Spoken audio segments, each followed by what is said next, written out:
Hello दोस्तों, आप सभी का मेरे चैनल इमोशनल स्टोरीज में स्वागत है। आज मैं आपको लपसी तपसी दो भक्तों की कहानी सुनाऊंगी जो हर कथा के बाद या कहानी के बाद सुनी जाती है। अगर हम इस कहानी को कोई भी व्रत करते हैं और नहीं सुनते हैं तो उसका फल आपको नहीं मिलेगा, ये कथा हमें बताएगी। तो एक बार एक लपसी था, एक तपसी था।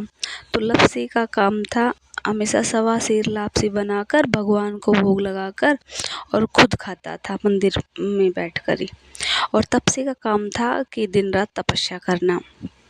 तो तपसी कहता मैं बड़ा, लपसी कहता मैं बड़ा, दोनों का विवाद हो जाता है। तो वहाँ से नारद जो है, नारद मुनि हो जाते रहते हैं। तो वो बोलते हैं कि बाबा हमें ये बता दो कि लपसी बड़ा। तो नारद मुनि कहता है कि ठीक है, कल मैं आपका जो झगड़ा है वो समाप्त कर दूंगा, बता दूंगा कि लपसी बड़ा या तपसी। तो नारद मुनि मंदिर में आ जाता है और आकर और एक अंगूठी होती है हीरे की, उसको वहाँ उनके दोनों के सामने रख देता है। तो तपसी आता है और देखता है उसको, और लपसी आता है, लपसी भी देखता है। तो लपसी देखकर और फिर भी अपना भोग लगा के और लापसी खाने लग जाता है। लेकिन जो तपसी होता है वो उस अंगूठी को अपने नीचे दबा लेता है।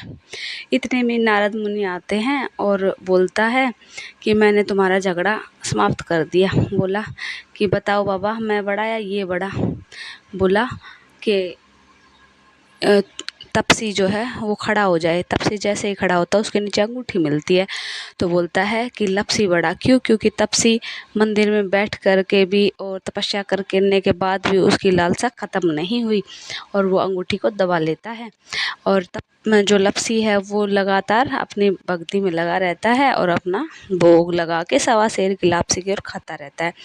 तो लपसी बड़ा है। फिर कहता तपसी कि मुझे तो फल ही नहीं मिला। तो बोलता है कि जो कोई ब्राह्मण को जिमा करके भोजन करा के और उसको दक्षिणा नहीं देगा तो तपसी को फल मिलेगा, और जो